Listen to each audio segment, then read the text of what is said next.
All right, so today I'm going to talk about what integrated pest management is to set the stage for our Apple IPM intensive workshop.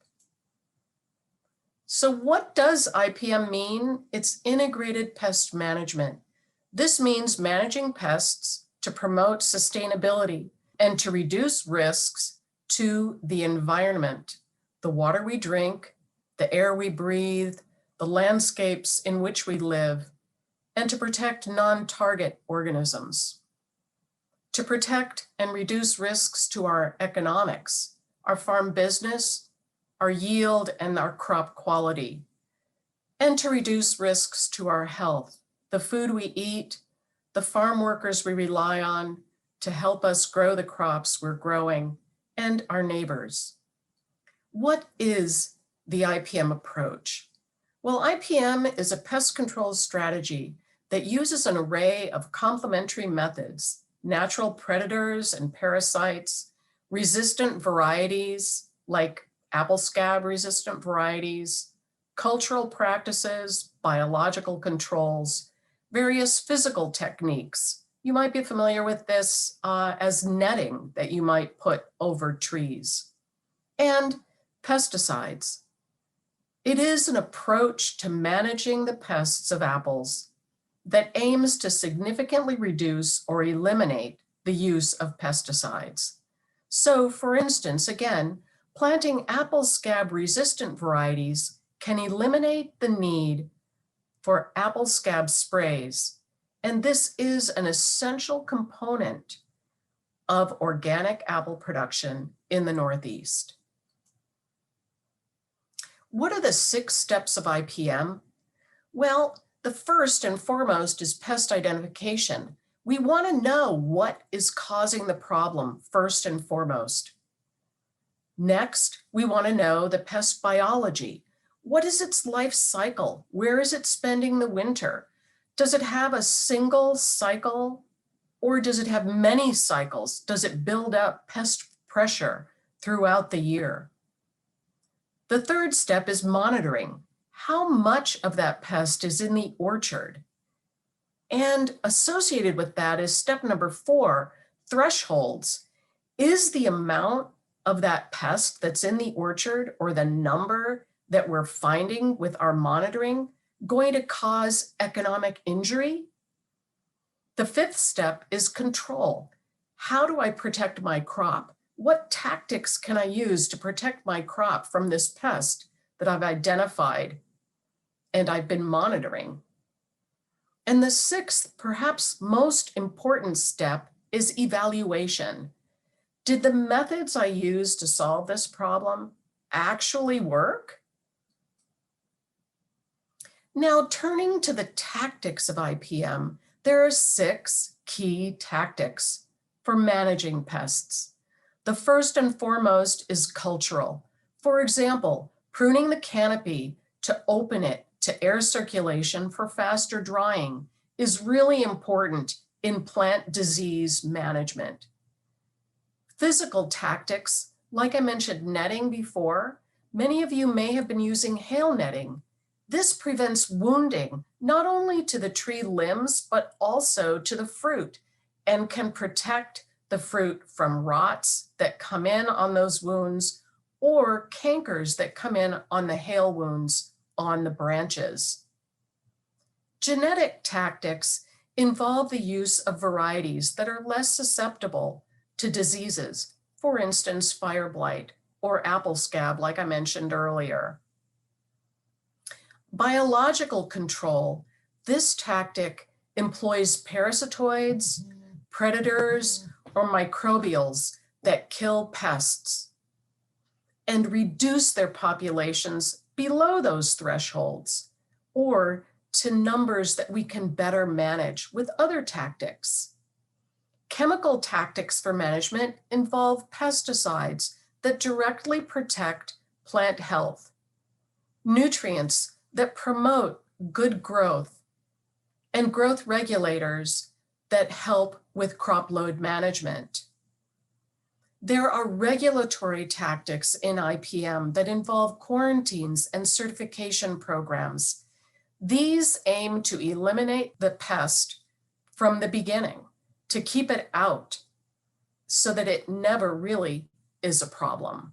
When we look at all of these tactics, there really is a hierarchy in the IPM philosophy. And you can see that the foundation of IPM involves those cultural, genetic, and regulatory tactics, including things like crop rotation, cover crops, sanitation, removing leaf litter, for example, the use of resistant varieties, which I've mentioned, pruning, nutrition, and soil factors, all together help promote a healthy orchard and healthy trees that can better resist and deal with pest pressure. Physical tactics are layered upon that foundation and involve cultivation to eliminate weeds, mulching to eliminate weeds, high tunnels to protect crops from the vagaries of weather. For example, not really apple, but in cherries, high tunnels and the elimination of water hitting the trees can prevent fruit cracking. Netting and fencing. Fencing, crucially important for deer management. Biological tactics, again, include those predators, parasitoids, and microbials that basically are doing the work for you by attacking the pests before they can attack your apple crop. And what we want to then build is a foundation of IPM upon which the use of chemicals isn't relied upon, but instead is applied as needed and in the best possible manner.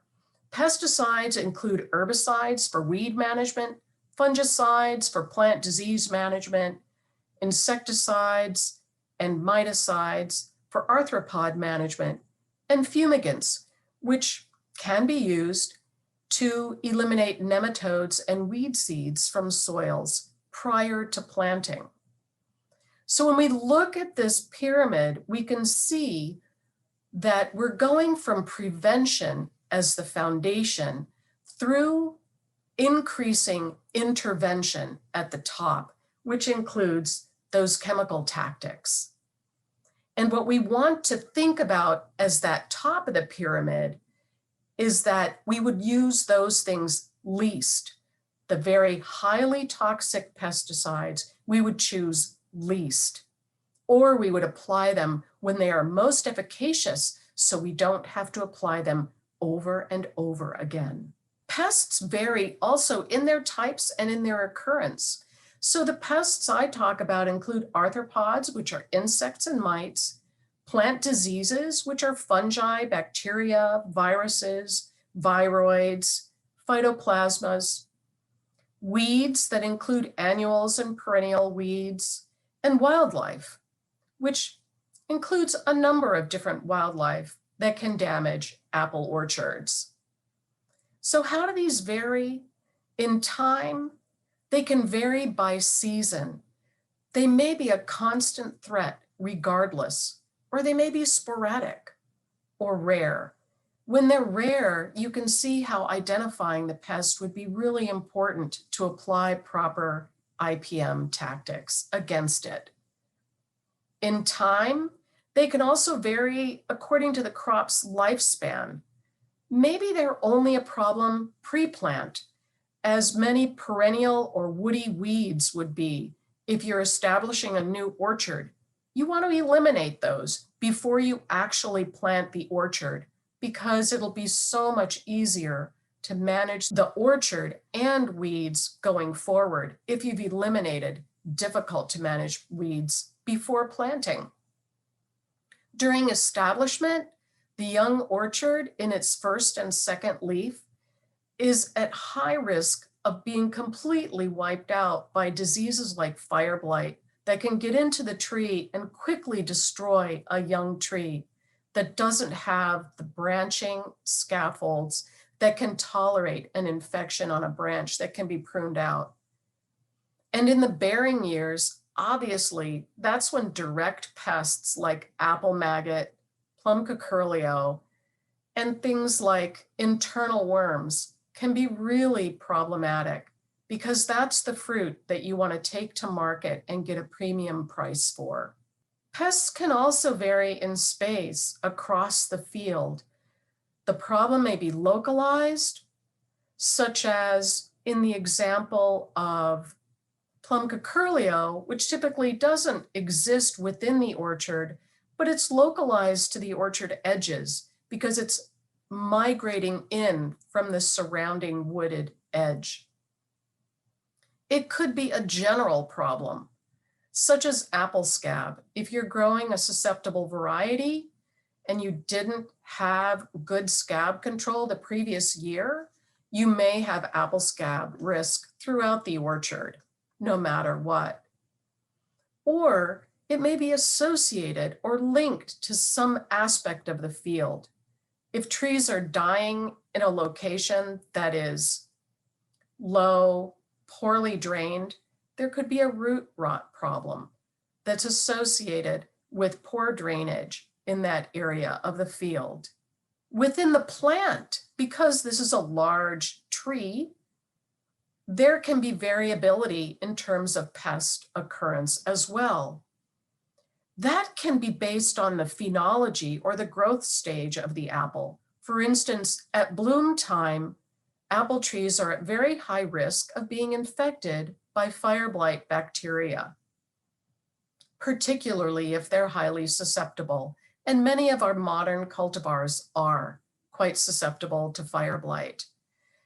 They can also vary on the plant simply because they're really only going to infest the fruit, or they're only going to infect the roots or the crown. Now I want to just cover a little bit for you about the tools of IPM. These are the things that you may want to have in your truck with you when you're going out to scout or monitor in the orchard. So obviously, having a clipboard or some way of writing down records is a good thing. I've found that when you use pen, and if it's raining, often pen will leak and run, but pencil doesn't. And you can erase pencil if you make a mistake. The other thing to keep in mind is if you have a smartphone and you're really good at texting, open the little notepad feature on your phone, and you can actually keep records on your phone or tablet, making it really easy to download later into your main record system on your main computer. Have a hand lens, a magnifying glass, or what's called an optivisor, which is like a pair of glasses that you can flip down or flip up to magnify what you're looking at. Traps and sticky cards are really useful for monitoring insects, knowing whether they're present. White paper plates can be used to tap the tree canopy to knock off things like mites, early growth stages of tarnished plant bug, for instance, aphids, things like that. And then you can count and assess those insects on a white plate. Having a trowel so you can dig around the base of the tree to expose whether there might be crown rot or root rot or borers affecting the crown of the tree. A knife to slice in to see whether there is a canker that has progressed up or down on the main trunk or on a scaffold limb. And pruners to sample and take samples back to look at more closely or to submit to a diagnostic lab. Having bags and vials, etc., to collect samples in is helpful. And a camera, anymore, like just having your smartphone is almost indispensable for taking pictures of what you're seeing. Always keep good records and reports, and these include field maps, planting records so you know what rootstock scion combinations you've planted in that field, how many acres, which rows they're in, etc. Scouting results for each year should be kept so you know the history of the pests in your orchard. Spray records are very important. If you have an apple scab control failure, we'll go back to that example. Knowing what you applied and when could inform you that you might have a resistance issue developing in the orchard for the apple scab pathogen. And harvest records, that's going to tell you, hey, did you have a really good harvest that year? Or was it affected by internal worms or Plumca curleo or something like that? The most important tool of IPM, I think, is knowledge.